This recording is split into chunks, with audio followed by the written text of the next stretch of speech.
पश्चिम बंगाल में बीजेपी की जीत के बाद टीएमसी के बड़बोले नेताओं के खिलाफ कार्रवाई शुरू हो गई है। ममता बनर्जी के भतीजे अभिषेक बनर्जी के साथ सबसे ज्यादा मुश्किलें टीएमसी सांसद सयोनी घोष की बढ़ गई है। ममता बनर्जी के सीएम रहते अभिषेक बनर्जी और सयोनी घोष की तूती बोलती थी। सयोनी घोष को अभिषेक बनर्जी का काफी करीबी माना जाता है। चुनाव प्रचार के दौरान सयोनी घोष जब रैली में जाती थी तो उनके इर्द गिर्द 8 से 10 बाउंसर्स होते थे। इसके अलावा वो काफी सख्त सुरक्षा घेरे में रहती थी, लेकिन अब सब गायब हो गया है। अभिषेक बनर्जी भी काफी ज्यादा सुरक्षा घेरे में रहते थे, लेकिन अब उनकी भी सुरक्षा वापस ले ली गई है। उन्हें सिर्फ एक सांसद की तरह सुरक्षा दी गई है। वहीं जो सयोनी घोष चुनाव से पहले बीजेपी के नेताओं को लेकर धमकी भरे लहजे में चुनावी रैलियों में दहाड़ा करती थी, वो अब मदद की गुहार लगा रही है। सयोनी घोष ने काबा और मदीना पर गाना गाकर पश्चिम बंगाल चुनाव में टीएमसी के लिए जगह जगह वोट मांगे थे, लेकिन वो टीएमसी के लिए निकली पनौती, क्योंकि वो जिन जिन क्षेत्रों में चुनाव प्रचार करने पहुंची थी उनमें से ज्यादातर सीटों पर टीएमसी को करारी हार मिली। ममता बनर्जी के बाद टीएमसी में सबसे ज्यादा वही एक्टिव नजर आ रही थी, लेकिन चुनाव के नतीजों के बाद वो एकदम से गायब हो गई। वहीं सोशल मीडिया पर आलोचना देख उन्होंने अपना कमेंट सेक्शन भी बंद कर दिया, ताकि उनके पोस्ट पर लोग कमेंट सेक्शन में उन पर निशाना न साध सके। इसके बाद सोशल मीडिया पर उनके तरह तरह के मीम्स बनने लगे। लोग पूछने लगे कि सयोनी घोष कहाँ है। हालांकि बीजेपी के नेताओं पर भड़ास निकालने वाली सयोनी घोष का हाल देख आप चौंक जाएंगे। क्या है खबर, बताते हैं आपको इस रिपोर्ट में। दर्शकों, चुनाव में हार के बाद टीएमसी ने वोट लूट के नैरेटिव को हवा देने की रणनीति बनाई है, लेकिन अब टीएमसी के नेताओं के खिलाफ कार्रवाई शुरू हो गई है।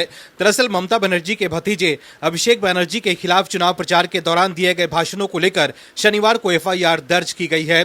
यह मामला कोलकाता के विद्यानगर उत्तम साइबर अपराध पुलिस स्टेशन में दर्ज हुआ है। शिकायत में उन पर भड़काऊ बयान देने, विरोधी दलों के खिलाफ आक्रामक भाषा इस्तेमाल करने और केंद्रीय गृह मंत्री अमित शाह को लेकर धमकी भरी टिप्पणियां करने का आरोप लगाया गया है। मीडिया रिपोर्ट्स के मुताबिक ये शिकायत सामाजिक कार्यकर्ता राजीव सरकार द्वारा दर्ज कराई गई है। शिकायत के अनुसार 27 अप्रैल से 3 मई के बीच कई चुनावी सभाओं में ऐसे बयान दिए गए जिससे सार्वजनिक शांति और सांप्रदायिक सौहार्द प्रभावित हो सकता था। वहीं शिकायत के साथ भाषणों के वीडियो और ऑनलाइन लिंक भी सबूत के तौर पर पुलिस को सौंपे गए हैं। एफआईआर के मुताबिक शिकायत में आरोप लगाया गया है कि डायमंड हार्बर लोकसभा सीट से सांसद अभिषेक बनर्जी ने पश्चिम बंगाल विधानसभा चुनाव 2026 के दौरान विभिन्न राजनीतिक रैलियों और चुनाव प्रचार सभाओं में भड़काऊ, धमकी भरे और उकसाने वाले भाषण दिए। शिकायतकर्ता का आरोप है कि इन भाषणों के जरिए हिंसा भड़काने, लोगों के बीच दुश्मनी फैलाने और सार्वजनिक शांति बिगाड़ने की कोशिश की गई। यह भी कहा गया है कि इन बयानों को अभिषेक बनर्जी ऑफिशियल नाम के फेसबुक पेज और अन्य सोशल मीडिया और अन्य यूजर्स प्लेटफॉर्म पर प्रसारित किया गया।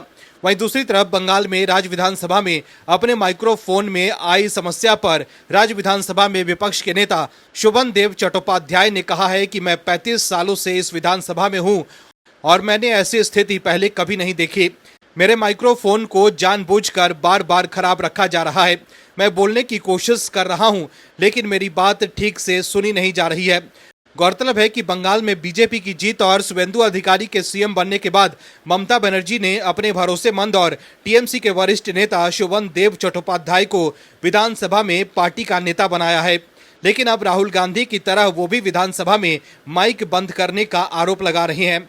दर्शकों, जिन लोगों ने 15 साल तक विधानसभा में बीजेपी को बोलने नहीं दिया, टीएमसी ने 15 सालों तक बंगाल में विपक्ष की बोलती बंद की, लेकिन अब वो बीजेपी पर माइक बंद करने का आरोप लगा रही हैं।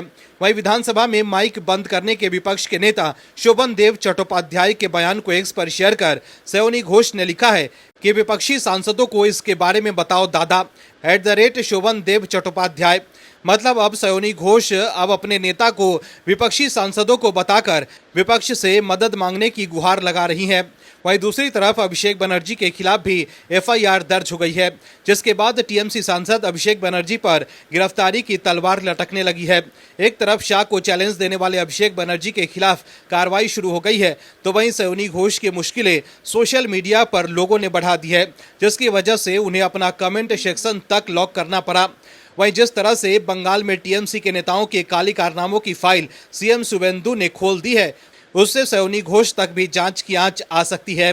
Bureau report, OMH news. आप दर्शकों से विनम्र निवेदन है कि चैनल को सब्सक्राइब जरूर करें।